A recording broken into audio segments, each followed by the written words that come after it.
Good evening, everyone, and welcome to LTUE. I hope you're having a great conference so far. This is one of my favorite conferences of all time. I always love to come to this conference because I learn an incredible amount of new things and I connect with a lot of my friends that I don't see any other time. And I really wish that we were able to do this in person this year. And I'm looking forward to doing that next year. My name is Troy Lambert, if you don't know who I am. I am a freelance writer, author, and editor, and I also own a small niche publishing company. And I'm here today to talk to you about keywords and SEO for authors. Now, a little bit of background from me is part of my freelance writing career is that I have worked for SEO companies in helping businesses and even individuals rank highly on Google for whatever category or whatever name they want or whatever business they're running. And basically higher ranking on Google means that you get more web visitors, which in theory, if your website is set up well, means that you get more money, that you get more revenue. Okay. SEO stands for search engine optimization. Search engine optimization is basically enabling people to find your website and in some cases your Amazon pages, which we'll talk about a little bit later in the discussion, based on what you've told search engines and what you've told Amazon about yourself and what your site is about and who you are. So there's a number of ways to do that. And the primary way we do that is, there's basically two primary ways we do that, and that's through keywords and putting those keywords in the right places, and then through something called link building, which we're only going to touch on just barely in this discussion for just a second. So let's dive right into it. So I'm going to use some terms while we're going through this process, and I want you to understand what those terms are. So everybody pretty much knows what a website is. A website is basically anywhere that you navigate on the web that has a page. Now, as an author, you should have your own website, and your website should have a name that is related to something that you're going to do. And we're going to talk about that in whatever you're doing. And we're going to talk about that in a minute. A landing page is something that's on a website. And on your screen, you're going to see an example of a landing page. A landing page doesn't have the navigation that your normal website has. So when you land on a landing page, ideally you have only one choice. And your choice is to click through on whatever the person who designed the landing page wants you to do. In this particular case, it's a web page, it's an email list sign up. So your only choice is to basically fill out the form or close the web page. That's it. There's no other place. You can't navigate to the main menu. You can't go look at an author bio. You can't do all those various different things because a landing page usually serves one purpose, and that is to create what we call a conversion. And I'll dive into those terms a lot more. I have a class on paid advertising later on in the conference. I encourage you to attend that because I'll give you some more information on what conversions are like and what landing pages are for. And then the final thing we're going to talk about real briefly at the end of this is Amazon. The reason we're going to talk about Amazon kind of briefly is not because Amazon doesn't matter, but it's because there are only certain things you can do with keywords to improve your rankings on Amazon. And they're very much related to the same things that we're going to talk about going through for Google. Now, in some ways, Amazon is more important, but you don't get to design their website. You get to use their space, and you have to operate within certain rules that Amazon has set for you, which actually is the same as Google because Google has certain rules that you need to follow as well. So we're going to talk first about Google. Now, when we're talking about SEO, it actually relates to any search engine. The reason we use Google is Google still gets the majority of search traffic around the world. And the other reason is pretty much all other search engines work in a similar way to the way that Google works. They all look for keywords. They all look at essentially the same areas of your website for information. They all draw things about information about you and your website from the exact same places. They do a little bit differently. Obviously, their algorithms are a little bit different, but it's almost guaranteed if they're ranking well on Google, you'll be ranking well on Bing and Dogpile and all kinds of different things like that. Because basically all of them want to do the same thing. They want to give you a good user experience because you find what you're looking for and you find it quickly. And this is why Google's been so successful. That and other things, which we won't talk about here, related to privacy and things like that. And many of those things are changing as we go forward. And this is why these keywords and things are so important. So let's dive into the Google side of keywords. So when it comes to Google, like, what are keywords?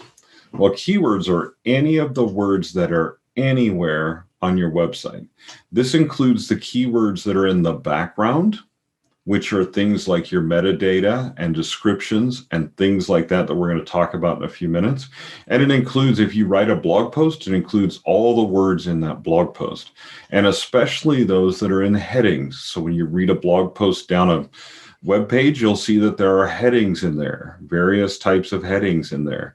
Those headings are there for a reason, because it signals to Google and to the person reading, this is what this article is about. And more specifically, this is what this section of this article is about.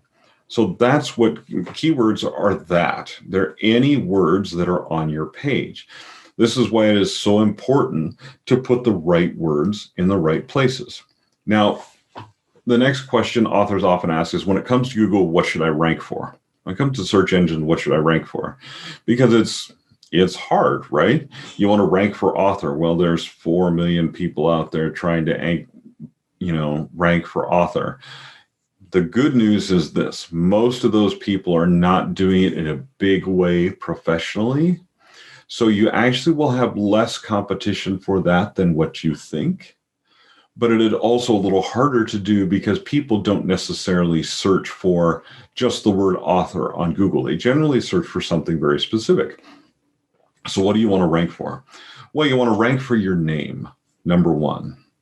So essentially, I want to rank for Troy Lambert. There's only one other relatively well-known Troy Lambert that was a basketball player somewhere. So that's a relatively easy thing for me to do. And because I've done so much SEO work and my name is on a lot of different websites and a lot of different places, if you Google Troy Lambert, I'll be one of the first things that comes up on the first page. It's been relatively easy for me to do. However, if you have a very common name, something like John Smith, or something like your last name is King and your parents named you Stephen, well, you're going to have a difficult time outranking the current Stephen King. If your last name is Patterson, good luck to you. So in that particular case, you may want to consider using a pen name. So early on in your author career, one of the things you want to do as you're developing platform is you want to actually look at your name on Google and see what comes up. Because I can tell you this, is that when agents and editors start looking at you and who you are, if you're submitting books in a more traditional way, they're going to look for you on Google. They're going to look for what you rank for, and they're going to see if you have any author platform at all that you can sell books from. And so it's a very important thing that you have that, right? So you want to rank for your name. You want to rank for your genre, if possible, right after your name. So I want to rank for Troy Lambert author, but I would like to rank for Troy Lambert suspense thriller author or mystery author or something along that line, right? And the third thing is often you want to rank for your location. Readers now have come to this point where they like to find local authors. They like to find local authors that they can support and local artists that they can support. And so if you rank for your location, then readers are actually able to find you related to where you live and perhaps where they live, and actually can help you a lot with sales and things like that. It also helps you with local indie bookstores and things like that, is that if people know who you are and see that you have a local base, that means that you can send readers to them to buy your books there. And really, everybody is in this for one reason. We're in it because it's a business and we want to make money. Yes, there's a certain amount of passion that goes with that, but it's difficult to eat passion. You have to have money to live, basically. So it's the same thing with indie bookstores. They may love you as an author, but their primary thing is they have to sell books. If they continue to sell books, they're going to be very, very happy about that, and they'll be happy to stock your books. And so they can put you in a local section if they know that you're a local author. So when you query them, if you have a local web presence, that's very, very helpful. So the last question is, where do you put your keywords anyway? Like, we know you can put them in blog posts and things like that, but where else do you put them? So as you look at websites, there is a background area where you put things like the site title and what we call metadata about the site. And what this does, more than telling the person who lands on your site what the site's about, is it tells Google and other search engines what your site is about. So it's very important that you have the right words and the right arrangement of words in that metadata section where the title of your site is, where the tagline of your site is. It's really important that the information be correct there. Now, then on every single page on your website, you have what's a section that's called a description or a snippet, or sometimes what's called a rich snippet. Now, a lot of people ignore this, but you can set it up on your own. Basically, you can go in and fill something out there. If you don't, Google will just search your page and they'll find the first section of what they consider relevant text, and they'll use that in that particular section. Sometimes that works, but it's better if you can control that and optimize it so that you are ranking for what you want to rank for in that particular page. And the same thing with blog posts. So let's say you write a blog post. Let's say I have a page on my website, which I do, which I'm going to send you to after this, that's called SEO for Authors Resources. And I'm going to give you some resources, some things that I use that will help you to optimize your site and make it the best that it can be, right? And it'll help you find keywords on Amazon and all those various different things, right?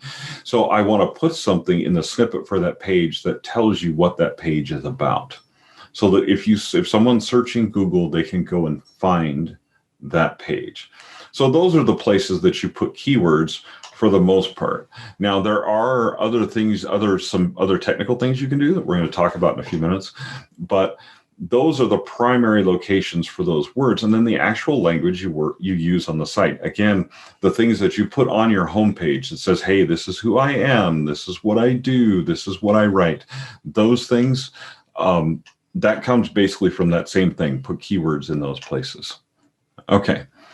So we're going to talk about some technical stuff for just a minute, and we'll dive a little bit deeper on it. And I'll try not to go too deep on it, because the reason is obviously you're going to get probably a little bit overwhelmed by this. And it is very, very technical. Some of it is very, very technical. So that's what we're going to talk about, some other things at the end of this section about whether or not you should design your own website or have someone do it for you. The thing is, even if you're going to have someone do it for you, you need to understand what these things are so that basically you can understand, are they doing a good job for you? What does that look like? And there's a lot of transparency. So you have the ability to go in and look and see how well your site is doing, and if you're able to do that. And you can do that through tools that Google provides you, and those will all be on the resources page that I'm going to give you at the end of this discussion. So the first thing is your website speed. How fast is your website? How fast does it load? The second thing is what we've been talking about, on-page SEO and blog keywords. Like, what are you talking about on your blog? I actually worked for a lawyer a number of years ago who had a great website and he had lots of visitors. But what he had done on his website was he put a bunch of recipes up there because he was actually a pretty good cook and he could really barbecue some stuff, and he had some great recipes. The problem was people were coming to his site for the recipes, but that didn't mean they were hiring him as a lawyer because there was no connection between the two. So you want to make sure that your blog posts, a lot of writers will do this. They'll post recipes or gardening tips or whatever. But if your fiction books have nothing to do with recipes or gardening tips, if your protagonist is a chef or a gardener, that might work well for you. But if they're not, it's hard for readers to see the connection between those things. So yes, I can get website visitors because recipes are always popular. You absolutely can. There is absolutely no issue with that. The problem is, will those visitors turn into readers of your book? And that's what you really want, is readers and buyers of your book. So what are your blog keywords? Are they related to the other search engine optimization, the other keywords on your website, and the reason you want people to come there? The third thing that we'll talk about real briefly is frequent posting. So people will say, well, how often should I post on my blog? I'm like, well, as often as you can, as often as you can stand to. If it's too infrequent, you have to understand the way Google works. So Google is not searching the internet live when you type something into that search bar. They're searching their own index of the website, of the internet. And the way they get that index of the internet is they have these things called spiders that we call spiders.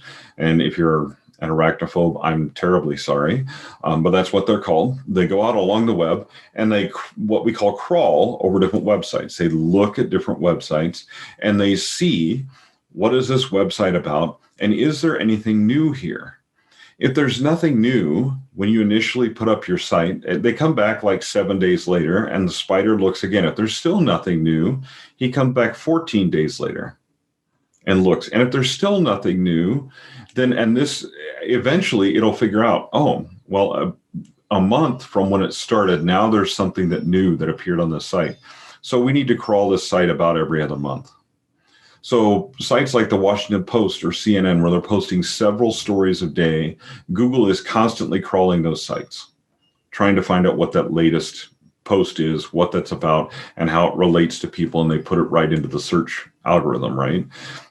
But if you have an author website and you haven't posted for weeks, Google won't find anything there. And so they don't come back till every few weeks. So you could put up a blog post sometime in the middle of that period where Google is normally coming back to look at your site, and it would never see it until a couple of weeks later. So you wouldn't even be indexed in the Google search. So that's a bad thing. If you're just posting when you have book releases every 3 months or every 6 months or something like that, you're going to have, Google is not going to look at your website as often. The more frequent updates you can do, the better. And this is really what blogging does for you. And that's why you'll see writers that are bloggers using author interviews and using different things like that to spice up their site and basically bring more people to it. It brings Google to it more often. So that's some of the technical stuff that's behind it. Now, so where are those meta descriptions? Well, at the top of the page, you have a title, and in the background of your site, you'll have a meta description that basically says, this is what this site is about. And you have a certain number of words to describe that. Now, then there's plugins that you can use. If you use like WordPress or some of those other website builders, there's plugins you can use that will allow you to have more rich descriptions and keywords and stuff like that. So it will help you. Things like Yoast will help you, which is an SEO plugin, will help you describe your website better to Google. And it'll actually even give you a score. Yoast will give you a score and said, this is good, this is not good. And there's other similar SEO tools that will do the exact same thing. And then there's something called a sitemap. Now, most authors do not need a sitemap unless you have a lot of pages on your website. So if you're selling books directly through your website, not necessarily through Amazon and other places, so you're not sending people out to those places, but you primarily want them to buy books from your site, if you have a page for every single book, you might have a lot of pages, and you might even have your own store. So you might have more than that. And so you need to tell Google, like, how do you want them to navigate this site? Like, how do you want people to navigate this site? So how do you want Google to navigate this site? And you do that by basically giving them a map, and it's called a sitemap.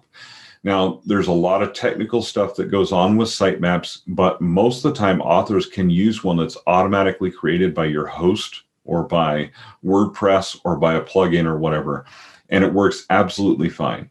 But if you are basically like selling merchandise or things like that, so you're doing a lot more of an e-commerce type thing, you do want to be aware that sitemaps are an important part of how people look at Google. We did mention that Google has rules that you have to follow, and they're actually making some changes to those rules. And they make these changes all the time, but usually when they're having a major one, they let us know ahead of time that these things are coming. And in this particular case, they have let us know ahead of time that there is one coming this year, actually very quickly. And it's called Core Web Values. Now, what is that about?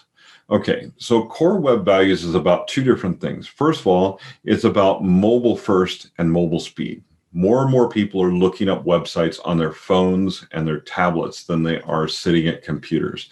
The amount of search volume that comes from mobile is going up every single year, and last year was over 85%.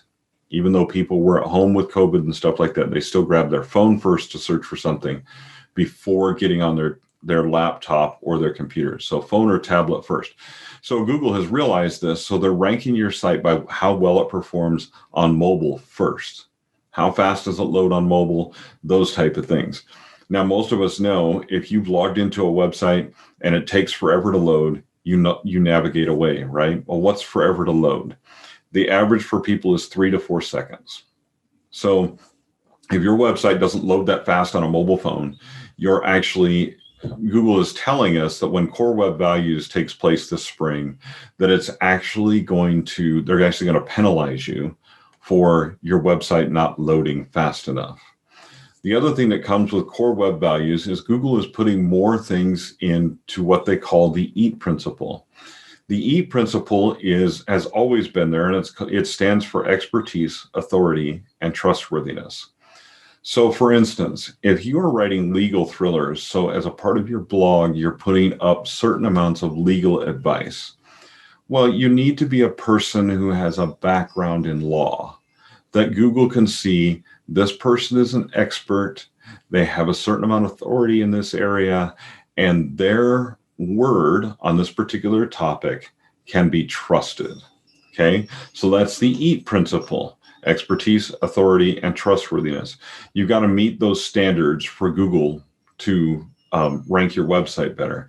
So if you're not a medical doctor and you're dispensing medical advice, then Google is basically going to say, hey, what's going on? And unless you have a lot of basically really great sources in your blog posts that tell Google this person does know what they're talking about and they've done a lot of research and things like that, Google is going to penalize your site. So there's a whole bunch of things that they're doing involving that, and there's a lot of technical stuff behind it as well that's involved with how fast your website loads and how well it works for people. And Google is looking at those things really, really carefully when it comes to rankings. And remember, you just want to rank really well on Google for only a couple very simple things, but it is really important that you meet these standards. Otherwise, Google just isn't going to allow you to do that. It'll allow someone else to rank above you. And that's not something that you want, especially if you're going to put a lot of work into this. So in this particular case, again, we're going to talk in a minute about DIY versus doing it yourself versus hiring a professional.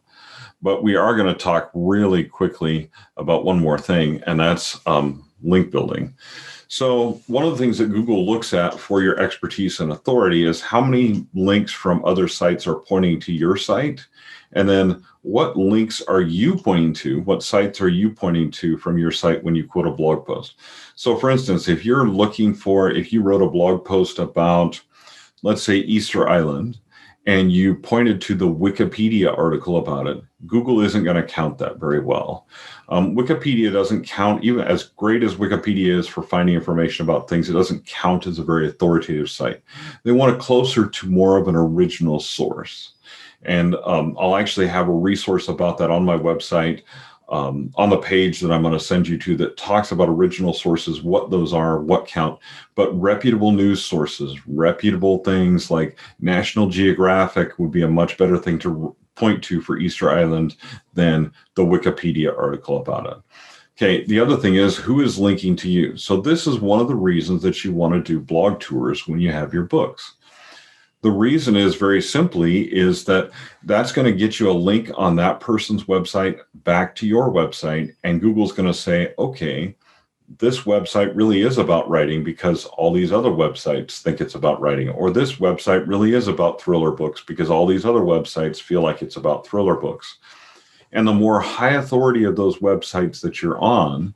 So for instance, if you were to get an article on Huffington Post that pointed back to your website that talks specifically about your books, or on Forbes or on something like that that's a big high authority website, which is very difficult to get your material on, but you can do it, then in that case, Google knows right away, this is a really important site. And it talks about this particular topic. So it really depends on what topic you're talking about. I have a friend of mine who has a murder blog and basically talks about serial killers all the time. And she's gotten some really great rankings on Google by basically presenting some really unique articles about serial killers and their background and stuff like that, that other places have wanted to link to. And as a result, she gets a lot of domain authority. You can also do this by just building a lot of smaller links. So you have several blog tours or blog posts on other writers' websites that are in your genre. And remember, it's really important that these are in your genre, or that they're like book reviewers who review a lot of different books that are very similar to yours, right? So those websites are the ones that count. If you are a thriller author, you may not want your link on a romance page because it tells Google the wrong thing about your website. It says, oh, this guy says he's a thriller author, but there's romance links pointing to his site. So that's really weird. So we're not sure what this site is all about. You don't want Google to think that about your particular site. So link building, it's an entirely complicated topic, and I'll actually have another resource on my website that'll talk about link building, what it is, whether you should do it as an author, and what that actually looks like. Now, one more thing before we move to talking about Amazon is I want to talk real briefly about keyword stuffing. Now, keyword stuffing used to be when I first got into SEO about 12 years ago, it used to be a big thing because basically Google and other search engines were not as smart as they are now. So in order to tell it what your site was about, you had to tell it the same thing over and over and over again. So instead of using a pronoun, you would use the actual words you were trying to rank for. So if I put my bio on that site, it'd be Troy Lambert, thriller author. And then probably 8 to 10 times in a relatively short bio, I would mention the words thriller author, right? Because I would be trying to tell Google, yes, I'm a thriller author. Yes, I'm a thriller author. The problem with that is when a real person reads that, it reads like crap. They don't want to read it. It's horrible. It doesn't read well. It doesn't read smoothly like a natural conversation. Well, as Google has gotten more sophisticated with artificial intelligence and stuff like that, then basically Google can tell what your book is about. It can tell what those things are about by the text that's on your page, by what your book is, by all those different things. And so it doesn't need you to stuff those keywords in. In fact, Google has determined that that's what we call a spammy process. And they don't want you to do spammy type things. And so if you do that and you do it too much, they will actually penalize you for having put too many keywords into your text. And that can include these things like deranking you, which means removing you from the search engine results entirely, which is a really, really bad thing. We're going to talk about Amazon in a minute, and Amazon will actually do the same thing. If you overuse keywords, Amazon will be like, this guy is just being spammy and we don't like that. And we're not going to rank his book at all, which can create huge sales problems for you. So remember, like stuffing the bird at Thanksgiving, stuffing keywords can have some disastrous results. Okay. So briefly, we're going to mention DIY versus pro. Should you do your own website or should you hire a pro? And here's the quick answer is this. You can start out with a DIY website. The key is to start with a good platform. Wix is getting better, but it's not a great platform for SEO. It's not but for a lot of authors, it's plenty for what you're going to do. It really depends on where you're going to take your career and how you want to do it. The main thing is you want to own the right URL, the right website name. And then if you want to transfer that later from one service to another, you can do that. So Wix offers a really simple website builder. It's really intuitive. It's really easy to use. It's what you see is what you get. They have templates and things like that that you can use, and it works really well. You can also use WordPress, which is my preference. They also have website builders that you can get. Some of them are free. Some of them cost money. And some of the ones that cost money are well worth it. Divi and Elementor are two of the ones that I use on various different sites, and they're extremely worth it because they offer you a lot of features that other website builders and stuff won't, and it's very, very easy for you to use, and it's easy for you to set up your SEO and stuff like that, right? So you can do your website DIY. The question you have to ask yourself is it worth my time, or is it worth paying someone to do it who's a true expert in it, who can create a better site in a shorter amount of time? And in the meantime, I could be writing rather than fiddling around with my website. So usually what I do at this particular point is I have somebody else do the initial building. Like they do the initial thing of setting up the pages and setting up the things. And then I'll add blog posts. I'll do all those kind of things myself and do a lot of the different updates myself if I can. But if it's anything that's more complicated update or something like that, I just call up my web developer who also happens to be my website host. And I'll actually have a link to her hosting on the resources page that I give you. And she's extremely supportive. And then she makes those changes for me and I pay her for that. And for me, that's worth it because then I don't have to do it myself, which is a huge bonus. So that is something that you do have to consider, is whether you want somebody else to do it for you or you want to do it yourself. If somebody else does it for you, a lot of these technical things, they will ask you questions about them to set them up correctly, but then they will do it for you and you don't have to worry about that. So that is a bonus of having somebody else do it for you.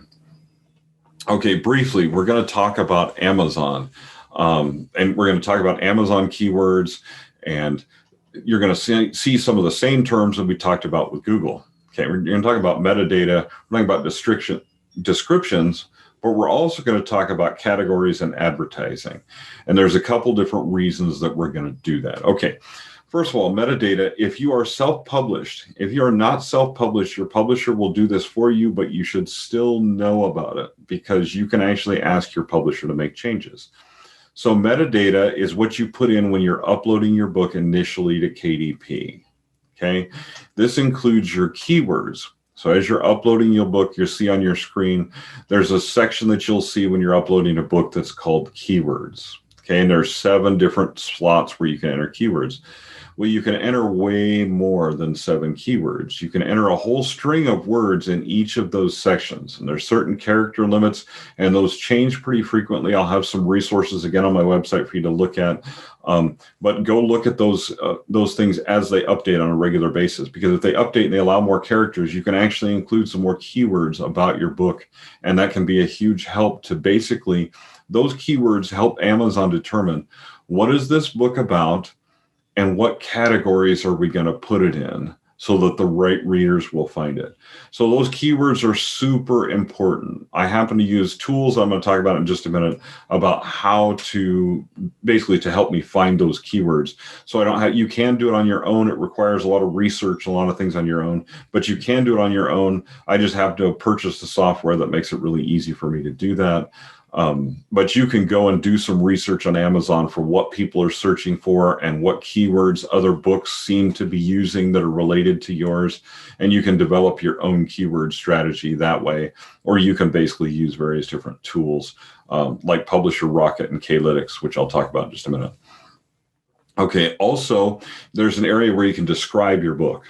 Basically, this is your book description, your book blurb, your book summary, whatever you want to call that. Okay. And your book description, again, you don't want to stuff keywords in there, but you do want certain keywords to be in there that are related. You want the genre to be in there. You want the reader to understand what this book is about and where it fits in the genre. Is this a genre that they want to read? Is this a genre that they do read? Or is it a genre that they don't read and they're not really interested in? Because the worst thing for someone to do is to purchase your book because they think it's something they want, or start to read it in Amazon Kindle Unlimited if you happen to have books there, and think it's something that they want to read, and then quickly discover that it isn't. That can result in bad reviews, or basically people just don't finish your books. And the real reason you write them is, besides the fact that you want to sell them and make money, is that you want people to read your books. And so that description is really important, that you have the correct keywords in there and that you don't have the incorrect keywords in there, because the incorrect keywords can lead people the wrong direction. If you call something a romance and it's not, and it doesn't fit certain conventions of the romance genre, you're going to get bad reviews, you're going to get bad sales, and you're going to have some issues there.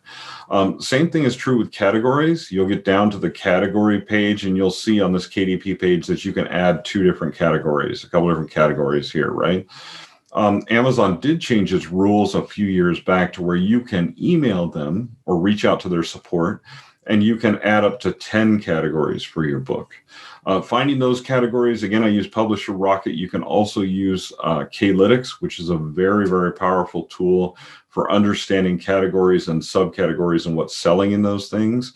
Amazon is being a little pickier about these categories now, depending on who you get when you reach out with your email or things like that. You may not get all the categories that you picked if they don't feel like your book fits those. And you can always contact them again and deal with those decisions and try to get them to change their mind in those decisions. But they're going to decide which categories you fit in, but you can give them a pretty hefty list of this is where my book belongs. And most of the time, they will assume that you know what you're talking about, and they will put your book in those categories. The final way I use keywords and things like that is in advertising. So I have another talk on book ads that's later on in the conference. And if you're interested in book ads, I highly recommend that you come to that. However, this particular type of advertising, what I'm really doing is, especially when the book initially launches, I want Amazon to put it in the right place from the start. Because once Amazon has put your book in certain categories or certain places, it's very difficult to get it to change its mind and decide that your book actually does belong somewhere else. So to cement that in the mind of Amazon, I run some low-level, not high-budget ads, Amazon ads in the background that point to certain other books and certain keywords and things like that, which tells Amazon, this is what this book is about. These are the people that are interested in. If you get good response from those Amazon ads and get good click-through, then Amazon says, yes, that is what this book is about. And it solidifies your categories and makes it even harder to get your book out of those categories. So be sure that you're right about what categories you're looking at in the first place. But it's a fantastic way to get your book basically seen more on Amazon. If you can get a steady number of sales over a steady number of days, which is one thing that we'll talk about in the ads, again, in the ads talk that I'm going to give later in the conference, then Amazon starts to promote your book for you, which is fantastic because that can really just amplify sales. So the more steady sales you have, the more steady sales you get. And there's a number of ways that you can get Amazon to do that. But one of the ways to do it is to just be in the right categories by using the right keywords and descriptions. So that's on Amazon. Now, I mentioned that I use a tool. This is a screenshot of that tool, and I'll actually show you that tool, the spreadsheet that comes out of that tool in just a second. But this is a tool that I use to find Amazon keywords. And that's it actually enables me to find keyword searches, to find categories, to find the right keywords for advertising, all those different things. And so you can see in this spreadsheet, these are the keywords that I pulled out and basically set up for different books in my Capital City Murders series. And there's keywords that I use, there's products that I use that I target, those various different things. And you can do all of that with this tool, or you can go and research those things on your own as well. So that's how you find your Amazon keywords. And again, I'll have some resources on my webpage for things like that. So if you're an author, you have landing pages on Amazon. Your landing pages are twofold. Well, there's actually three types now. So there's your book page, which is where people go and find your book. There's your Amazon author page that you created in Amazon Central, where people go and find you, and then there's a whole list of your books. Then there are also series pages, which series pages include all of the books from one of your series. And series pages are extremely valuable because there are a lot less distractions on series pages than there are on your regular Amazon page. But you'll remember when we talked about landing pages usually have only one choice of something to do. Join my email list, buy this book, that different thing, download this free copy of this book, something along that line, right? But in this particular case, in Amazon's case, your landing page will actually show several other books under the also bought section. It'll show several other books under the sponsored products section, all those different types of things. So it's very important that you grab the reader's attention right away with your book cover, with your book blurb, and hopefully with your reviews and your look inside part of your book as well. Those things are all very important on your Amazon landing page, and those are things that you can control through the metadata that we talked about on your Amazon page of what people can look at. Some of the other things on your Amazon page you can't really control. And we'll talk a little bit in the ads program about what you can do if the wrong things are showing up on your Amazon page. There are some things you can do. It is very, like I said before, it is very difficult to unstick your book from certain categories once Amazon has decided that it belongs there. So this is why doing things like being very careful if you're doing newsletter swaps and things like that are really important, because it affects not only the perception of your book in those people who get those newsletter swaps or whatever and things like that, but what it does affect too is it affects your Amazon landing page. It can affect your Amazon landing page. We'll talk about that more in the ads presentation that I'll do later in the conference. Now, I'm going to, at this point, see where we are for time. I'm going to open things up for some questions, for some live questions. I'll be in the chat, and we'll have a moderator who will read some of those things out to me. And so I will go ahead and answer as many of your questions as we can get to in the next few minutes before you move on to the other things that you're doing for the evening. I'm also going to, I'll put in the chat, and it'll be up on the screen here, is I'll put a link to the resources page on my website where you can go, and hopefully that will answer a lot of your questions. Also provide you a lot of research sources for finding keywords for your website, for what keywords you should find for your website.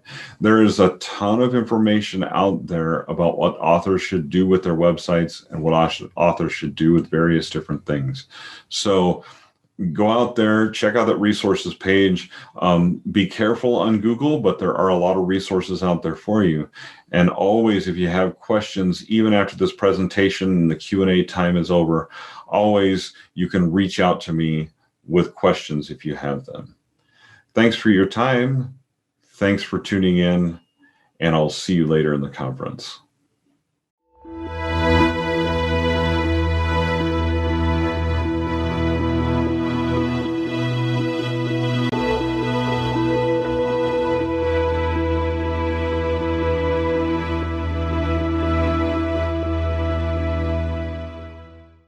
Yes, if you guys have any questions at all, and earlier in the chat, I did pop in that resources page from my website, and I'll pop in right after this and add that again also, in case you missed it.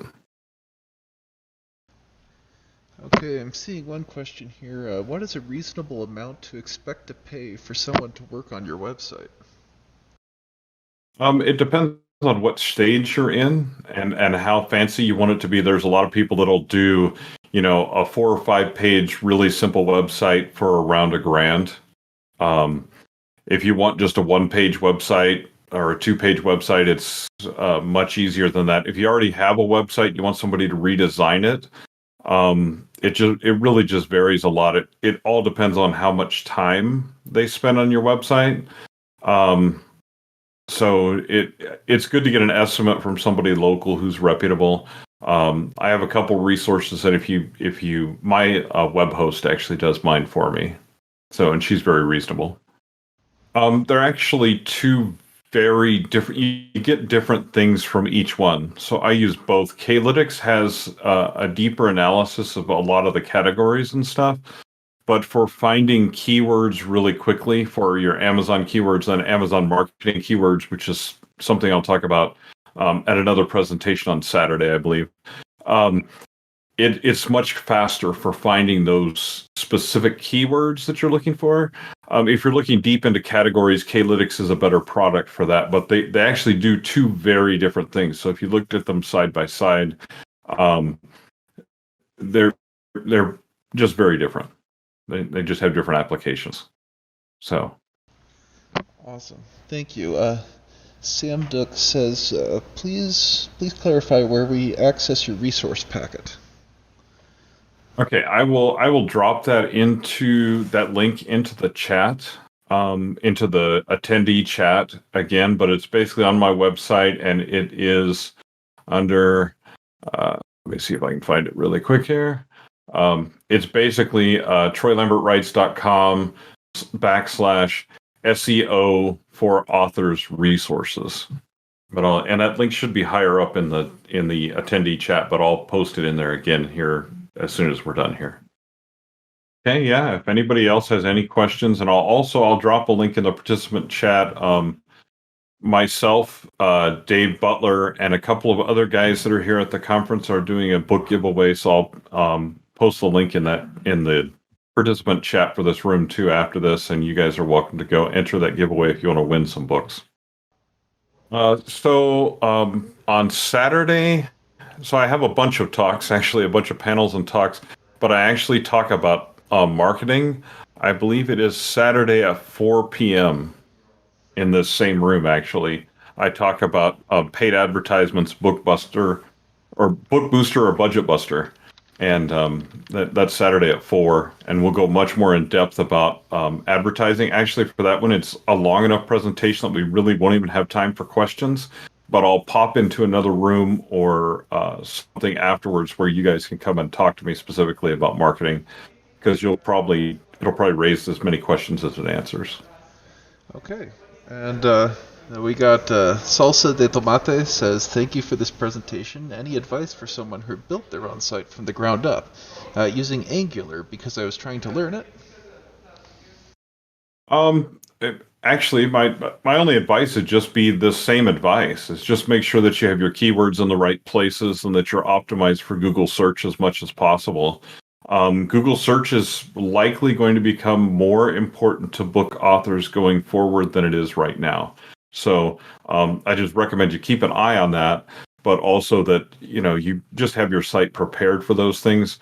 And use those same Google tools we were talking about. They have tools out there right now that will tell you whether you meet Google Core Web Vitals and all those different kind of things. And they give you tips on how to get your website where it needs to be if it's not there right now. So use them. They're free. Lisa Catmull asks, how do I get the spiders to crawl my site often if I don't have a blog? Any other options, or do I just start a blog? Well, you can either start a blog or you can just change things on your site more often. The more often that things change, the better.